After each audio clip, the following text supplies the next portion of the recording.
Hi everyone, welcome to another edition of Eye on Oshkosh. I'm your host, Cheryl Hentz. Happy to be joined once again by my co-host, Sarah McAninch. And we're going to be talking about Oshkosh media tonight, specifically LifeTV2. You'll notice that things behind us and around us look a little bit different. There is mold in the studios at City Hall, and so they are shoving us over to the library, and we're very grateful to be here. I want to give special thanks to Daryl Eshtay, who is the Public Library Director, and we're very grateful for his making this space available for us, not just tonight, but moving forward from here. So our guests are probably familiar to you, especially one of our guests. Way down there, we have Tony Palmeri. Tony is a communications professor at UWO here in Oshkosh, and he's also a former city councilman, and he's a former co-host of this very show, Eye on Oshkosh. So happy to have you, Tony. And Andy Thoman is our other guest tonight. Thank you for being here, Andy. You serve the city as a member of the Diversity, Equity, and Inclusion Commission, but you've also got a lot of knowledge about the cable access TV and why it's important and so on and so forth. You graduated from UWO as a radio, TV, and film graduate. So thank you both for being here. We appreciate it. And so anyway, we're going to just jump right into this. We're going to talk about the issue of LifeTV2. There was a city council meeting 2 nights before this. We are taping this on Thursday, July 16th. So on July 14th, this issue of what to do with Life TV, not just this program, it's Life TV Channel 2. That came up at the most recent council meeting. We can talk about what happened during that meeting, but essentially it didn't go anywhere because there were only 3 for it and 3 against it. We were missing our 7th council member. So this will be coming back at the council's first meeting in August, I believe, which is the 2nd Tuesday of the month. I think it's going to be August 4th this coming month. Oh. That's what I was told. Okay. Yeah. Well, that'll be interesting. Well, who knows what's happening with the city? We don't know. I don't think city leaders know. But anyway, you were there Tuesday night, Tony, as was Sarah. Why don't you kind of explain for viewers what happened? Well, there was a resolution on the agenda to discontinue Life TV. And it's interesting because the only reason that was on the agenda as a voting item was because Mr. Esslinger, one of the council members, insisted that it be there. The administration apparently only wanted it to be, once again, a discussion item. And I think for Paul Esslinger, it was important that the city council finally vote on something that is so important to so many people. And so the resolution was to discontinue Life TV. Mr. Esslinger amended it so that it would keep Life TV but move production to the library where we are right now, and then have producers take control of the editing and all production aspects, and then send it back to the Communication and Engagement Division, who would then put it on Channel 2. So Channel 2 would stay. But they couldn't get 4 counselors to support that. It's just shameful. I mean, it really is. You know, so did you, I know you weren't necessarily there, but did you have a chance to watch the meeting, Andy, since it took place? So I actually showed up later, probably after you all left, okay. because I had a meeting at the same time, and then I got out of it, I looked, and I'm like, oh, they're still in closed session. I wasn't sure if it was the first or second one. I went over there, and so I had already missed that vote, but I followed up with what happened later, and I actually had a chance to talk to whatever his title is, Drew, the Communication and Engagement Director, and I talked a little bit about kind of the current plans, what happened, whatnot, and so I was catching up on that way. I think for me, I think the challenge is that so much of it has just been kind of in the dark. We were chatting a little bit before we were all kind of getting set up, and like as a community member who cares a lot about civic engagement and cares a lot about services that the city offers, it's been really frustrating to me saying, like, I want to know what our city is doing with our budget, and just showing up to these meetings and like, okay, there's options that like none of us knew about or whatnot, and then like, so it's really hard as a public member to kind of give opinion because I'm like, okay, no one's saying what's going on and tell what's actually happening. So to answer your question, so I did show up later and then caught up a little bit, and so got some feedback there, and but it's really opaque, so I really don't know how to even know what to talk to them about because I don't know what they're planning or what they're doing. Well, it's interesting, and when this comes back for a vote at their next council meeting, which I don't even understand why we only have one council meeting in the month of July, and there's a couple other months also where there's just one meeting, and it's been told to me that that's something that our wonderful city manager changed when she came on board.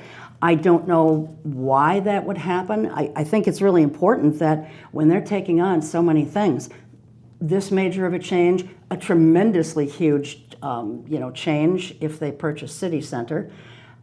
We've got a budget coming up, budget hearings and so forth, and there's just a lot of things happening, and I think they need to be meeting twice a month. So I don't know what happened this month, and I don't know, but it's very frustrating. And what I find even more frustrating is some of these people on this council. Mayor Matt Mugerauer is either extremely ignorant or he's just plain dumb. And that's my own personal opinion, but he made the comment that, oh, anyone can do a podcast, anyone with a smartphone. Everyone's got one of these in their pocket, and you can do a podcast. I don't know of too many podcasts that are done with strictly a smartphone and done well. And certainly shows like this can't be done with a smartphone and look like quality productions. So he's either very naive or he is stupid and he just doesn't want to admit that he's wrong. I don't know what it is. And then a couple of other frustrating things were said. Jacob Amos is, I think, completely clueless as to what is happening on that council. He certainly doesn't understand this and what goes involved, what goes into putting something like this together. He started out by saying, well, I can't speak for anyone, but then he spent 5 minutes or so speaking for other people. And as an elected official, he should be speaking on behalf of his constituents. He may not agree with it, but he should be speaking on behalf of his constituents. That's what he's elected to do. If he can't do that, then we could just put a dummy there. I'm not suggesting he's a dummy, but we could put a dummy there and it would accomplish the same thing as his being there. And then Alec Lefebvre, he was a big disappointment too, because he kind of is downplaying. He's saying that this is an outmoded model. Right. Well, it may be for people his age or other, say up to 40-ish maybe, but there is a fairly decent-sized segment of this community. I'm not saying it's the majority, but there is a sizable population in the city of Oshkosh that is aging. We're all aging, Tony, you and I especially, we're there and feeling every year of it at times. And, but there are some people who they don't understand computers. They may not have a computer in their home for whatever reason. And they're at that age where they don't want to have to learn something new. And should they not have a voice and should they not be able to benefit from Life TV just because somebody else said, well, this is an outdated model? I'll tell you how outdated it is. It's not outdated enough that the state of Wisconsin is giving, and I had it here, in the 2025 budget, the city of Oshkosh got from the state of Wisconsin in aids for cable access television, $142,700. In addition to that, for the 2025 budget, Spectrum or Charter or whatever their legal name is, provided to the city of Oshkosh an additional $466,000. And that's just for 1 year. So if you add those two figures together, you're just slightly over $600,000. So the city, what they've chosen to do is roll that money over into the general funds. Well, that's fine, but you're getting that money because of cable viewership, and that viewership is based on cable subscribers. So if it's such an outmoded model or outdated model, they're getting a hell of a lot of money for something that is supposedly outdated. And I just want to say one more thing about that, and then I want to hear your thoughts on this. And you can jump in anytime here too, little Sarah. You know, they're getting all this money, so they want to do away with the product for which the money was created and given. So they want to do away with the product, but continue to hang on to the money that is being given for that product. You know, and also for the city having put in infrastructure to carry cable access TV. And Right. hell, I'm sure that was probably paid off 30, 40 years ago. You know, maybe not quite that long ago, but the infrastructure that the city had to put in for these cable access channels, I'm sure has long since been paid back. So thoughts on the money? Nobody's mentioning the money. That's one thing that's not coming up at these council meetings. Nobody's talking about the money that this city is getting. I seem to be the only one talking about it and complaining about it. Well, I mean, I think online on Facebook, Alec responded to you by saying, well, even cities that don't have the public access channels get the money. But And they shouldn't. right, no, well, but we do have the channels. Yes, Right? yes. So to me, it does seem just highly troubling that a city that does have the infrastructure for public access doesn't use that money to support that Right. in the way we've been doing it. They also, by the way, didn't seem to recognize the irony of saying that no one watches cable anymore when the majority of people watching the meeting that night were watching it on cable. Yes, yeah. Because if you look, you know, with all the talk about, oh, we're in the streaming era, I've watched the council meetings on streaming, and you know, you get the number of how many people are streaming at the same time. It's always a very tiny, tiny number. Yeah. The people who watch Oshkosh City Council meetings are generally in the demographic that watch cable TV.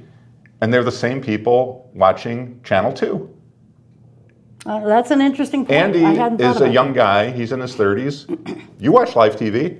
Yeah, I mean, and I wanted to say something about that because I've talked to a lot of these guys in the council as well about this idea of this being an outdated media, and it really frustrates me because I do agree. I think I like these guys. I think they're intelligent, and I think they just don't know what they're talking about here on this specific topic. And what frustrates me a lot of times with really a lot of elected officials is people get in these positions and all of a sudden they think they are experts in everything. Mm-hmm. And they need to trust the people who do know what they're talking about in this area.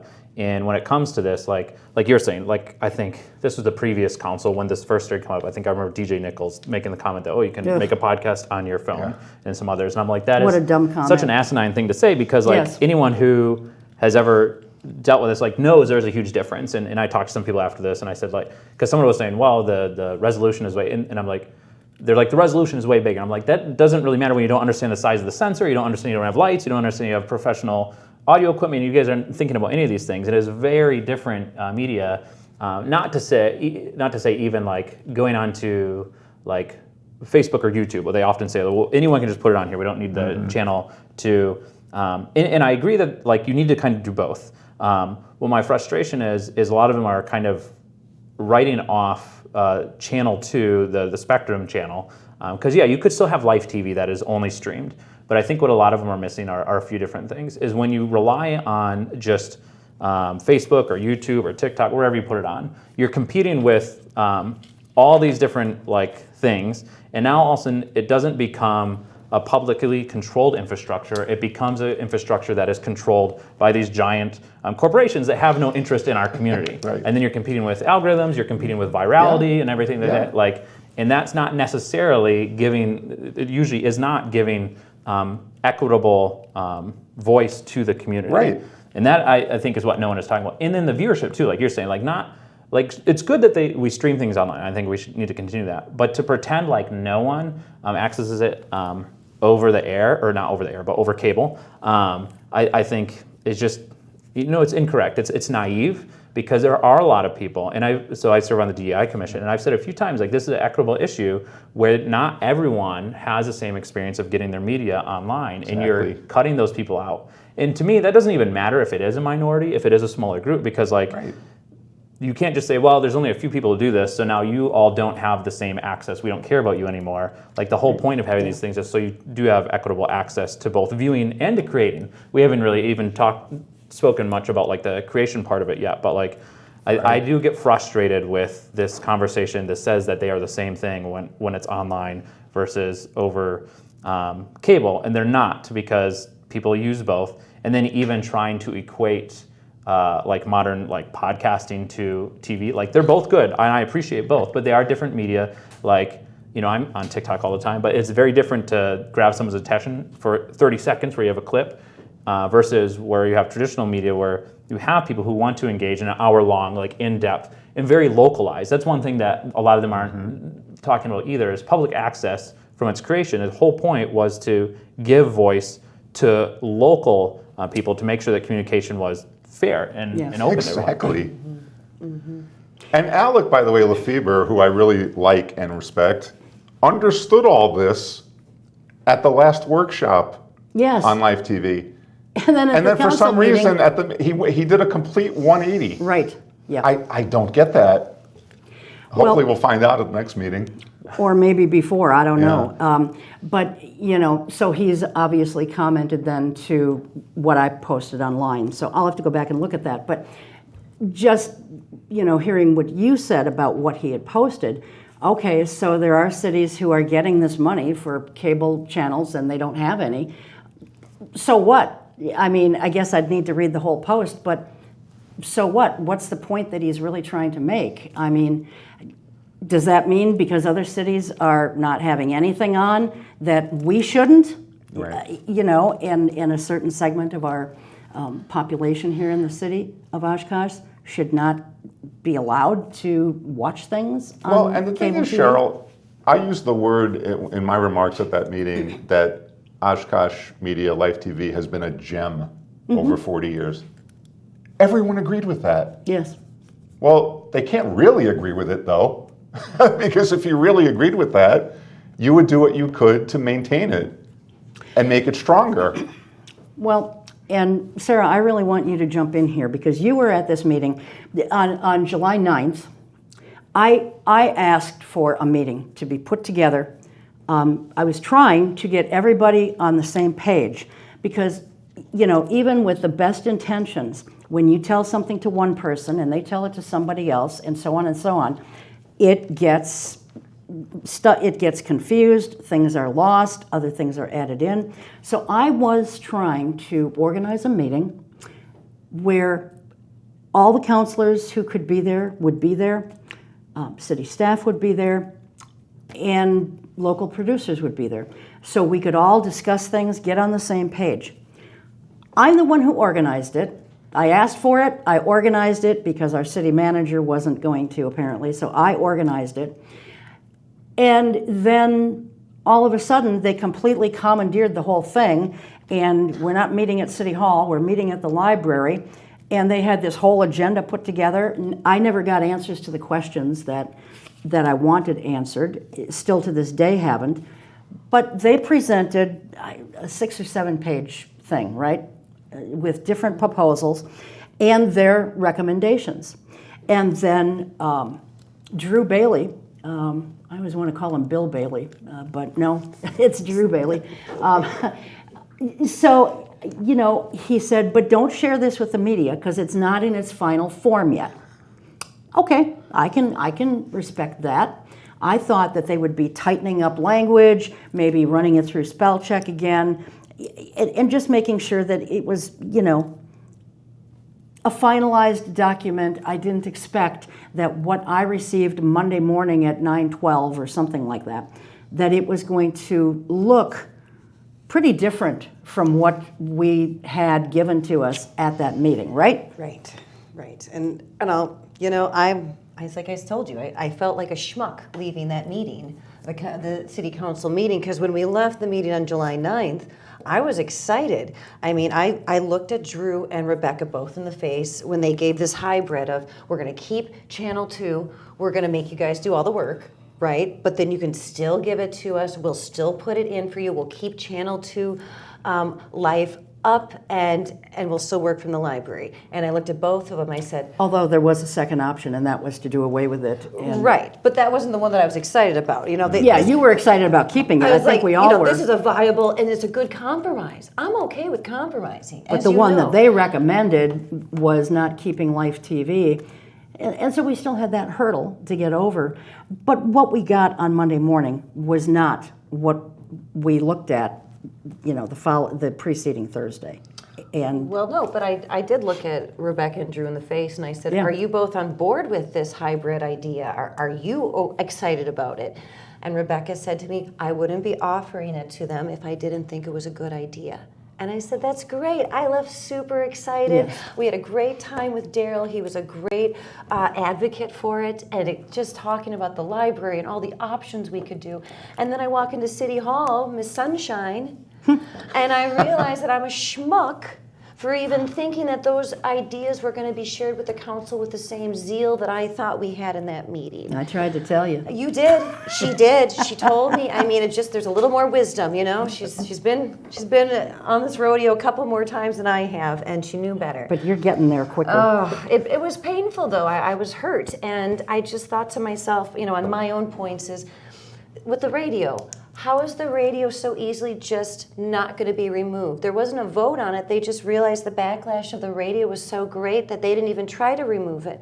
Well, so how is that not too old-fashioned to keep, but the TV station was? Yes. And I guess my last big point is, by not having Channel 2 Live TV, where we're putting all of this production in the library, it means that the podcasts or whatever come together don't have a community space. Yeah. Right. It can get thrown anywhere, and they're never going to gather together to produce a single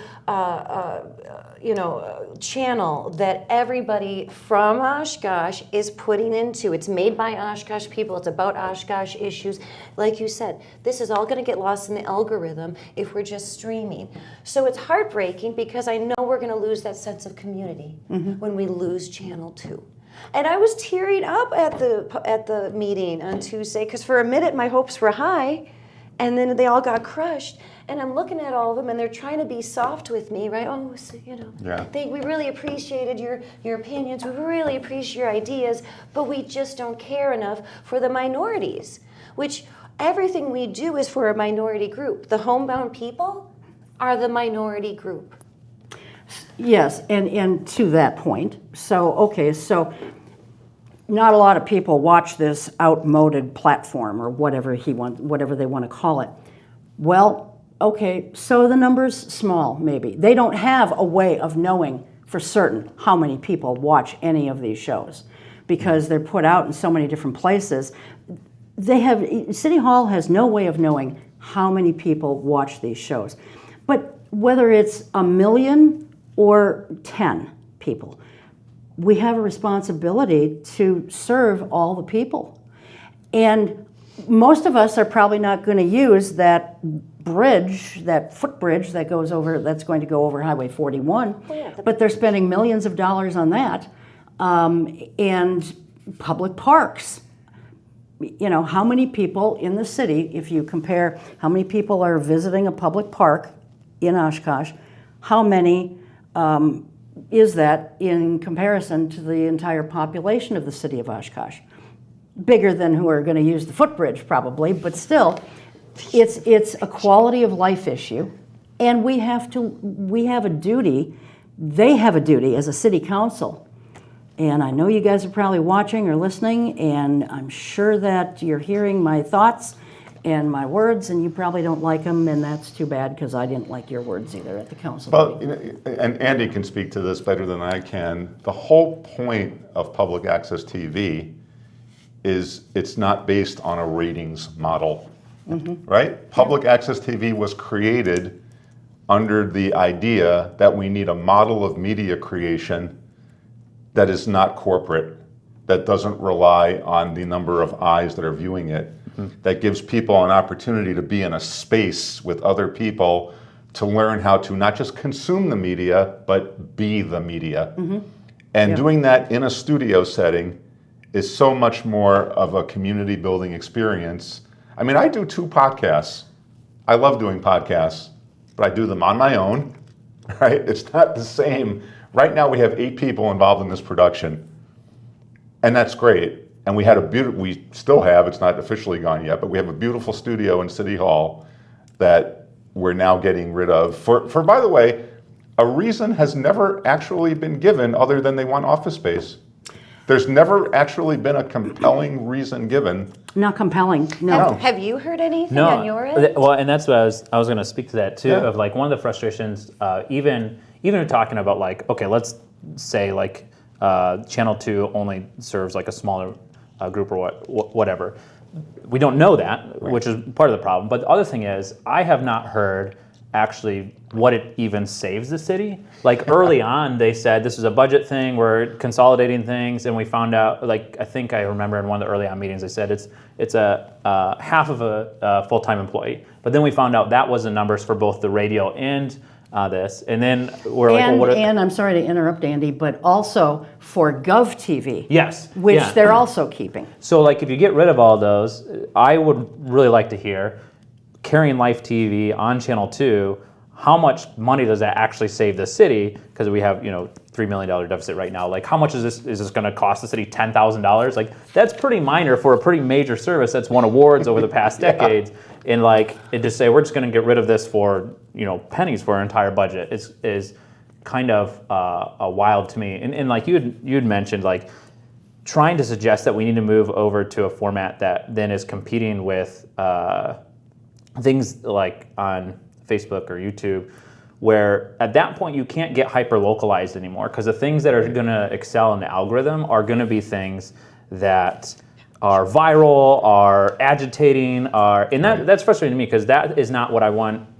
My feed is already filled with that, and if I care what's happening locally, I want a place that cares about the community, not something that's first motivation is profits and entertainment. And sometimes they mistake that, where they say like, well, the only thing that matters is like, are a lot of people watching this, or is this super entertaining, is the production value really high? And I'm like, those things don't matter, because the point of public access is to give public access communication, to make sure everyone has the same chance to communicate with everyone. And you don't have that same access on social media. It's not the same. Right. And they've said several times, like, well, we're keeping GovTV, and I've said to them a few times, I've said to a couple council members, I said, it kind of feels like they're making their own little ministry of truth. Yeah. Where Oh, yes. Excellent phrase. I love it. Where Truth. like, I'm writing that down. where they'll say, we will still communicate over these channels, but giving the same access to the community, we're going to take it away. And that's frustrating to me. And the argument I've heard from some of them is like, well, there's not a lot of shows right now, there's only a couple producers. And Who cares? And that's why. And I've actually pushed back, and I said that's actually not a fault of the program. That's a fault of you neglecting it for years. Exactly. Because no one knows I said that at who the would meeting. want to. Like if you had a library hidden in a tiny room and it never told anyone about it, you wouldn't say, well, libraries are obsolete. You would say, we need to tell people there's a library. Yeah. And that has been my frustration. It's not evidence of it being obsolete. It's evidence that they have neglected it for years. Exactly. Well, even Rebecca Grill, our city manager, while she was planning to take a shovel to, Life TV, well, initially she was planning to take a shovel to the whole thing, and then the radio got saved, and along with GovTV, and now Life TV is hanging out there and probably going to be dead on the vine by the time this is all said and done. But she talks a good game about how. She did an interview, I think it was League Municipality Magazine or something like that.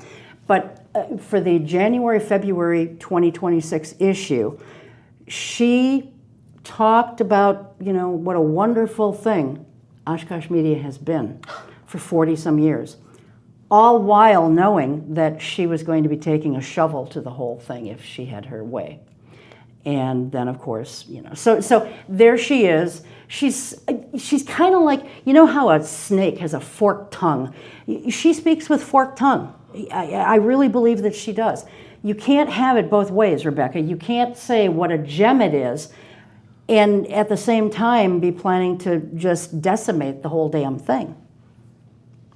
I guess maybe she can have it both ways because, I don't know. It's just frustrating. I just feel like we were all willing to compromise. We were willing to back up on, the budget, where we could do it, what we were going to have to do. We were asking for the bare minimum to just stay here and keep the channel alive. Yes. Live TV, not live TV, live TV. I know. Yeah, live TV is what Jacob Amos. I was like, that's keeps not what calling it is. He keeps calling it live So I TV. feel like governing is a lot about compromise. A good government, that's how you get things passed, is by compromising.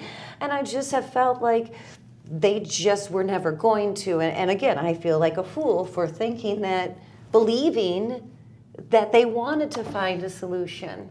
And so I'm so disheartened by it that they would play these games. Even if they were trying to, it sure feels like. And I don't know, maybe, am I being too sensitive, or did you feel there was a game being played there? No, not at all. I just think that the time for compromise would be first having the Communication and Engagement Division clearly explain what exactly they plan to be doing with that studio space, right? So, and here we are, March 5th was that first email. Now we're in July. They're essentially getting their way. They somehow got all 7 counselors to agree that the studio will be gone. And yet we still don't know, at least I don't, what exactly is the Communication and Engagement Division now going to be doing with that space? So Offices, that's what I've been told. But what are they going to be doing? Well, he needs a staff of 7 people besides himself. Well, the thing is, then 8 people. Yes. So once we know what those 8 people are doing, that to me is when a discussion takes place about what will happen with Oshkosh Media. And they really don't need that much space, Tony, because I have gotten answers to a few specific questions. I asked Drew Bailey right out. I said, exactly how large of a staff are you going to have? And he said 8. And I said, does that include you, or with you is it 9? He said, no, that includes me. So I started thinking, okay, the studio, as they've been, it comfortably held 4 people, including him. Right. They hired 2 people, and this is what I was told by him, by Mr. Bailey. They hired 2 people from the library to work in his division, but they were going to stay here at the library. He hired a person to, ideally that person's job is to primarily, I guess, work with the people at the museum, but they will be in his division. So they will have their office at the museum. So really, we only need to find space for 1 or 2 more people. And you know what? They can work remotely. There are private and public sector companies and organizations that for the last 6 years, ever since the pandemic hit, have worked remotely and have accomplished more than what they ever thought they could accomplish by working remotely and saving all that money. So he could have a couple of his employees working remotely. Well, and it is tragic that one of those 8 people is not Andy Raddick. Andy Raddick. Oh. And are they going to hire someone to take his place? That will be the other thing. Well, that to me, Cheryl, was a major red flag on this. If you're losing someone like Andy Raddick, who has so much knowledge of what has happened in Oshkosh Media over years, who's one of the most decent people you'll ever meet, who really loved working with the public, who was a great communicator. You would think you'd want a great communicator in the communication division. When you're losing someone like that, that doesn't bode well for where we're headed right now. No. I mean, go ahead. I was going to ask, Andy, with your background, before we were even on, you were talking about your passion about these kinds of things and what drives you to do it. I just like to hear, for someone that's in the 30s, to talk about, again, why you think this is so important to you, and is passionate to you. Yeah, I mean, I think I think everyone should care about this because I think civic engagement is such an important thing. And you have your best civic engagement when people have a voice themselves, when they're able to participate. And I see that as what Life TV offers. And that's why I kind of said before, it's like a ministry of truth, where it's like there's one thing to have a communication one way, and it's another thing when you remove the access to have communication the other way, you are removing that availability of civic participation. And that is where I think things like this, what they offer. And specifically, I think what has been frustrating to me is the more I've learned about it, and I will say that that's actually one of the biggest frustrations, is like nothing is like known, and like nothing is like known to the public. Like I found out because I was watching this show, and you read that email on news. I think that only went out to producers, and I'm like, I care about this too as a member of the public. Why was this not told to like everyone that this was going to be canceled? Like this, it's not an internal staff policy thing. This is a city service that you were removing, and that's they're treating it like it's just this internal department policy, and it's not. Like it is a service that you were removing from the city. And you're removing a service that I think plays a tremendous role in democratic processes where you give people that ability to participate. And not only that, so back up a little bit, what I was going to say is the division is called communication and engagement.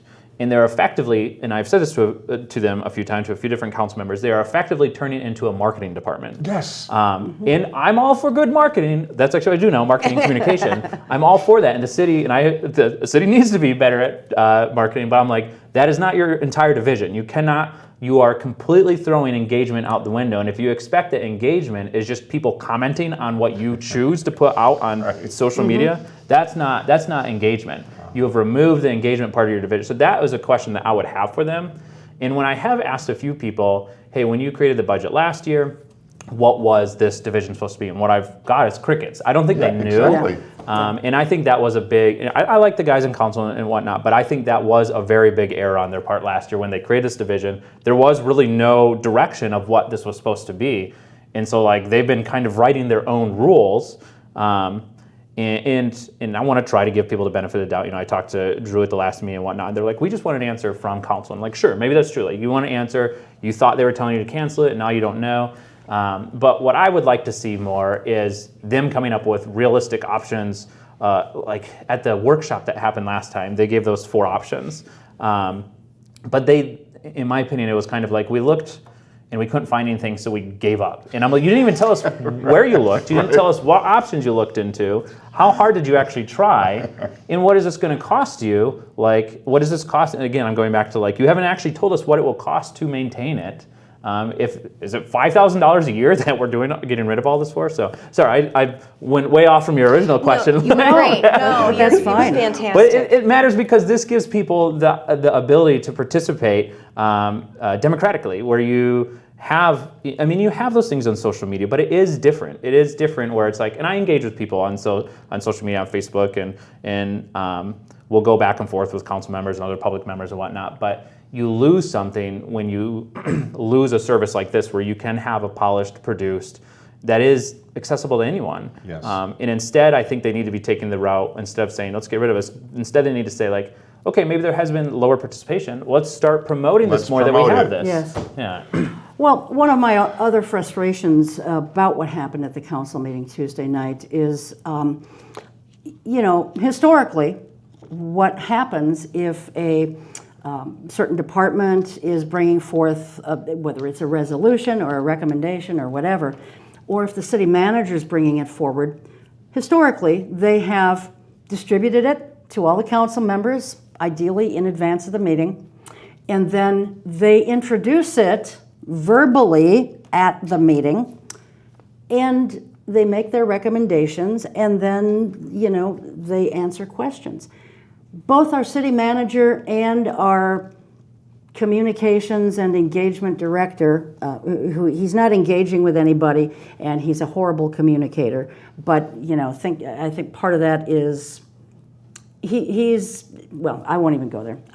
I'll just say this: neither one of them did anything. They sat there like bumps on a log, with this deer in the headlights look, and said nothing. The only time Drew Bailey said anything is when a question was asked, he answered the question and still said nothing about these are the ideas that we've put forth. Here is what we as a city, or as my department, we are recommending. They did nothing like that. And I think had they done that, the vote may well have been different.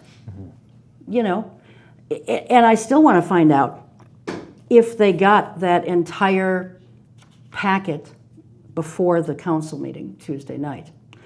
The other thing that kind of chaps my cheeks is, you know, they keep saying about how they've conducted this exhaustive search. We've conducted an exhaustive search. I have asked, I think 3 or 4, maybe even 5 different times, who all have you contacted about taking over Life TV? Yeah. You know, where has your exhaustive search led you to? Because I've talked to people, they spoke, Drew to this day will not tell me that UW Oshkosh was one of the choices or one of their places that they went to. Rebecca finally told me that, but I knew that weeks and weeks earlier, that they were sort of, you know, trying to get the university on board to take this over. I've spoken, we had Gordon Hentz on the show. We asked him, I don't know if it was on the show or afterwards, but we specifically asked him if he'd been approached as a county executive. Nope, the city didn't approach him. I contacted Oshkosh North High School because they've got, you know, a small TV studio in that school. Nope, nobody's contacted them either. So exactly who have you contacted then? Oh, and the other thing is, in the initial, when this first came about in March, the library was not an option because there was no space for it. Now we're finding out that we can do it here, and it can probably work very well here. And again, I'm very grateful to Daryl Eshtay for making it, you know, possible, making us feel welcome here. He's about the only one who's made any of us, I think, feel welcome and is excited about it out of all the people connected with the city that we have been dealing with. And so who have you approached? They said at the second workshop, they said, if anybody has any ideas about who, you know, might be able to take this over, let us know. Well, why don't you let us know who you've already approached so that we're not walking in your same footsteps, wasting our time and our energy? Who all have you approached so we don't approach them as well? They will not give any answers, and I'll tell you why, because they haven't, I believe they have not approached anybody other than the library and the university, and that's it. And when the university said, we're out, they just said, well, it's all done, kids. We did everything we possibly could. Pat us on the head. Good luck on your journey. And that's pretty much about it. And shove us out the door. The mystery to me, Cheryl, is why the city council tolerates this. They love her for some reason. But I don't even think it's really about her. I mean, I think you're identifying many questions that have not been answered. Right? So this started on March 5th. It threw everybody by surprise. And that was their intent. We're now in mid-July. The argument for getting rid of the studio, for getting rid of Life TV, for ending Channel 2 has not gotten any stronger. No, it's actually gotten a lot weaker. Yeah.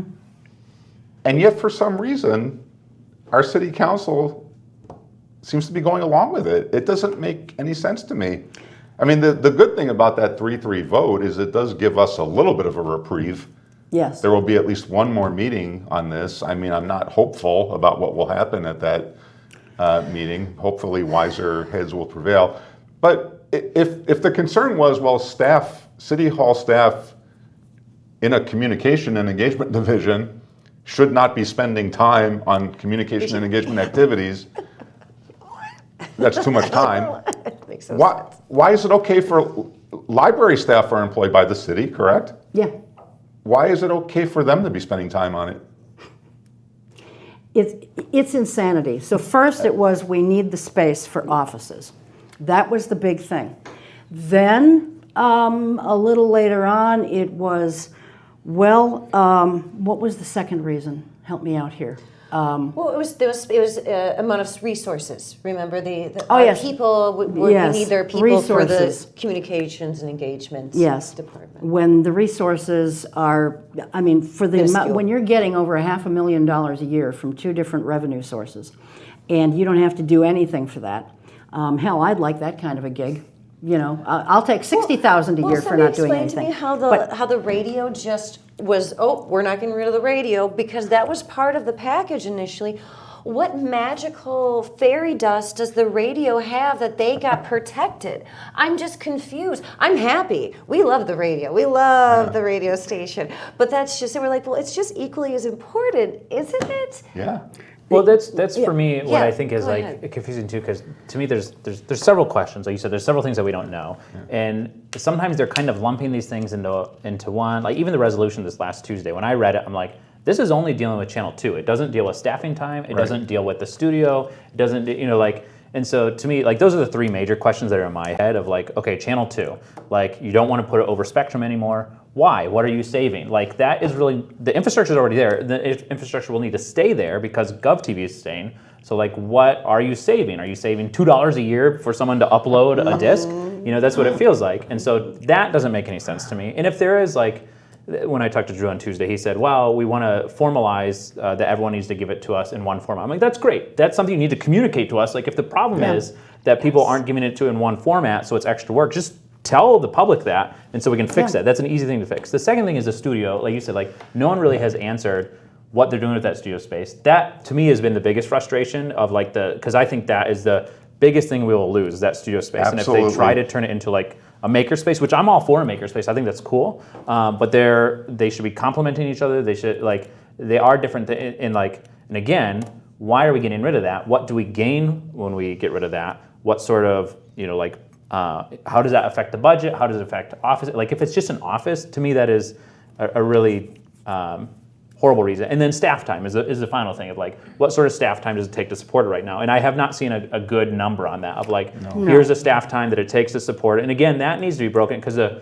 4 different options they give, each one should have a different dollar amount to it. Like, this is what you'll say. And I haven't seen that. I haven't seen, so like you said, I agreed council, in my opinion, should be a little bit frustrated. Like, how are you making decisions when you don't actually know how this is impacting the services that you're cutting, and then how it'll actually, like, I could see if they'd say, hey, this has cost us $1 million and we need to put this $1 million over into the housing authority because they need it. I could be, okay, I could get behind it, but I'm like, there's nothing like that exists. Nothing like that I have seen it where it's like, this is costing us this much and these other services are being cut because we have this one. Right. I would like to see them talk about that. Yeah.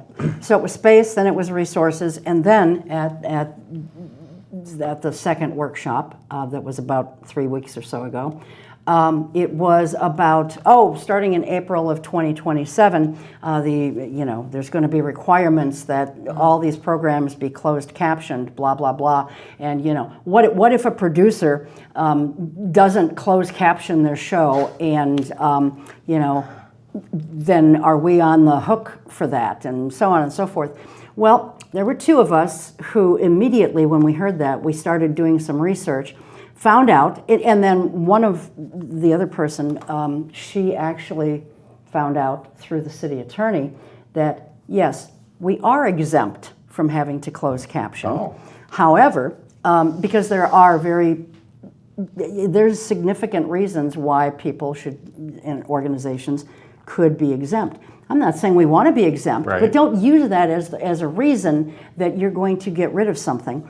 And so there's software out there that can close caption stuff very easily and very quickly, I've been told, including by the city manager. So great. So then let us do that, Rebecca Grill. Don't just pull the whole rug out from under us.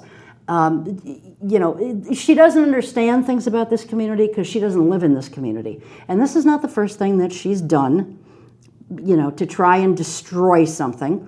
Maybe a bunch of us should go to her community and try and destroy crap and see how she likes it when it's happening in her own community. It's not right. And so, yes, closed captioning, we're exempt from it, but it can easily be done. And so their thing was, well, you would, yes, you are correct, you are exempt. However, since it's being streamed onto the city's website, which is the oshkoshmedia.org website, then you come back under kind of our umbrella, and well, that answer is very simple. Stop streaming it onto your website. Nobody asked you to do that. So it's insanity. We have shot down every single one of their excuses and their reasons. And now they're out of reasons, and now we're running out of time because they've Mickey Moused around. And I think that Sarah made a good point all along this process. Give us as much time to try and find a workable solution to this, as much time as you've had, kind of Mickey Mousing around with things. Yeah, give us 6 months. If in 6 months, which is kind of where we are right now, you haven't been able to find a viable place to put us, then you have to give us at least as much time to find and create these, in the software and everything, which means, don't shut down Channel 2 so we've got some time to actually figure this out on our own, because you're just taking the floor from underneath us and dropping us now. It's the inequities that Andy was talking about. I mean, if you're the owners of the city center, you get 18 months of negotiation with many counselors actually doing your bidding for you, right? Take as much time as you need to reach this $12 million deal. But with us, this has to be done immediately. Yeah. I've even seen that language, no more time for negotiation. This has to be over. I guess because we're just average, everyday citizens. Well, and might I add, they've created the exhaustion. I get that they're exhausted from these emails. You sent out a beautiful email to the council breaking down all this stuff with finances, which is why I did not bring it up at that last meeting, because I know there's been oodles of emails. There's been how many workshops? We're all exhausted by this, by the way, okay? We're not trying to make them tired. We're tired, and we're scared, and we're upset that we're losing this. And so they've created this long process to exhaust everybody at this point, when it sounds like we could have worked through the library, or at least, like you said, you've been given 6 months. You as a city couldn't find a viable place. You can't expect us to figure it out in a month. Yeah. It's maddening, it's frustrating, and it's insanity. And, we've got a little time here and maybe to sway one of the counselors, but I don't know. We had been talking about podcasting stuff as soon as the city came out with, okay, here's this memo that they dropped in everybody's lap and tried to do an end run around everybody. And that's the other thing. If this city manager and her people who work under her and her department heads and everybody else, if they would have some respect for the people in this community and try and work with us, had they come to us right in the beginning and said, guys, this is what we're thinking of doing. How does this affect you? What do you do to get this show put together? And how does a move like this affect you? And, what can we come up with as a viable option and some kind of a compromise? I think any one of us, and citizens too, I think people would have been more than willing to try and help out. Absolutely. But Rebecca Grill, as our overpaid city manager, seems to just think we're a bunch of peons who don't understand things, and we've shown her that we do. She was not happy, by the way, that we had information straight from the city attorney, and that two of us had done some research on this.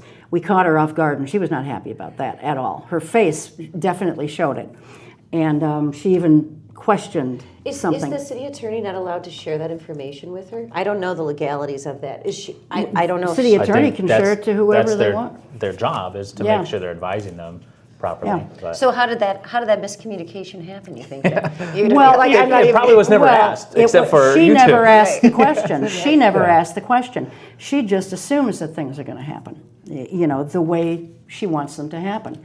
And then there are roadblocks that come up, and there we are. Like I said, it was such an exciting. Daryl here at the library had so many grand ideas of where we could take this and still keep it on Channel 2. And there is so much possibility here at the library of keeping Channel 2 alive. It can grow so much in a year here. I mean, like you said, maybe the biggest problem with Channel 2 is nobody was trying to market it. Yes. Well, now we have somebody at the library who absolutely is all about marketing it. So how about give it a year? Give us a year to try it at the library with Channel 2 still being an actual channel, and then judge us and decide if we've been able to improve it. But give us half a chance to make this work. And I just feel like they don't want to try. And I don't know why, because they could be heroes. They could be such heroes in this situation. I mean, are you excited about it being at the library, if it would stay here? I think that'd be a really exciting thing. Like if they can house it here, I think that'd be amazing. Because like you said, now we have access to people who know how to do community programs and know how to promote, which I think the city has failed to invest enough into Oshkosh media, so the guys who are there or just be able to do what their jobs were. Like we never had someone, from my knowledge, whose job was to promote the program, to say like, hey, people know that you can come in and do this. Like a library, that's one thing I love about a library. Like it is way more than books. I come here all the time. I talk to librarians, and they help me with other things, and they do programming. And so I think to add that program would be awesome to have. And again, I'm all for the makerspace, but I'm for the makerspace and the studio. I mean, we already have the studio equipment. Why get rid of it? That'd be such a waste. Move it over here, rebuild the studio here, put it over here so you have access to that. I think that would be really exciting. Then now you also have it in a space where people are aware of that, and also in a space that has the capacity to promote it. This is probably a naive question. Well, it's showing my naivete, but what exactly is a makerspace? Yeah, I mean, they've talked about it a few times. I think Alec Lefebvre has thrown out the idea, and a couple other people have, of like more so your makerspace for your podcast, your digital media and stuff like that. I do think that stuff is important. I just think people need to understand it is different, and there's something different you gain in the formats of the media, in how you're producing it, and what it's produced for. There's a lot of overlap. I'll admit the Venn diagram is, there's a lot of overlap, but there are different things that you gain from that. And so makerspace, I think, can be a little bit more expanded than just a TV studio. So you have some of the extra stuff where, like, if you want to do, a video podcast, if you want to do, something like that. But a lot of that already exists with the studio equipment. A lot of that you could just already set the studio up here. If you need a few extra things for making different types of content, there's all sorts of different routes you can go. Someone young who wants to learn, I want to learn how I start streaming on Twitch or something like that, and say, okay, we have resources here to help you doing that. That's a little bit different from a TV show. There's a lot of similarities, a lot of overlap, but it's a little bit different. And so I think there are a lot of resources that could overlap, but to say like the only thing that is important is podcasting and going straight to YouTube or TikTok or Facebook, you are missing a lot. It is a different type of media. And again, I've been harping on this a lot. If you lose something like Channel 2, and you could replicate, I will say, you could replicate Channel 2 without actually having the Spectrum channel. I don't know why you would need to, because I don't think we don't have to pay for it, because that's part of PEG access, is that it's free. Right. Yep. And again, as long as there's like a standardized procedure where it's just put the disc in, that's like not that much staff work. Right. Yeah. So if we can just shore that up, like it doesn't cost the city anything. It might be 2 hours a month or something like that. Yeah. To do all this. If that. Yeah. Well, we are out of time, so Tony and Andy, I want to thank you guys for being here, and let's continue the fight right down to the end, the bitter end, I guess. But maybe someone will, maybe Alec will have another moment where he turns around and does another 180. I don't know. Who knows? In any event, thanks. It's always a pleasure to have you with me. Guys. Thanks for having us on. And, thanks to the crew, and, of course, thanks to you all. We will see you next time. Until then, take good care. Keep your eye on us. We've got our eye on Oshkosh.